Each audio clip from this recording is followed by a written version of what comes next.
Kwa jina naitwa Shemsa Ali Kombo. Nimetoka katika jimbo la Welezo, shehia Hawaii.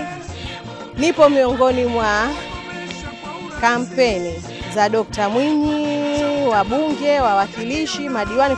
Tupo katika kupigania maendeleo yetu ya jamii, ya nchi. Kwa hiyo tunachoomba kwamba wamama, wananchi, vijana, kesho kutwa tarehe 29 tunaomba sisi wamama, vijana, wababa, wazee tutoke tukatiki kumtilia Mama Samia, Dr. Mwinyi, wakiwemo na viongozi wetu wa majimbo. Kwa hiyo tunachoomba muhimu kwanza amani, maana maendeleo ndo tunayaona, tumeyashuhudia.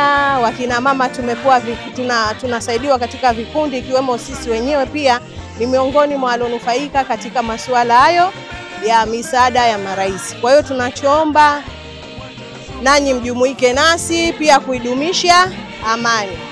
Wakina mama wenye vikundi, kesho kutwa tukijaliwa Oktoba, tunaomba tukatiki kwa pamoja, tumpigie kura Dr. Mwinyi, Dr. Samia, wabunge, madiwani na wawakilishi. Asanteni sana.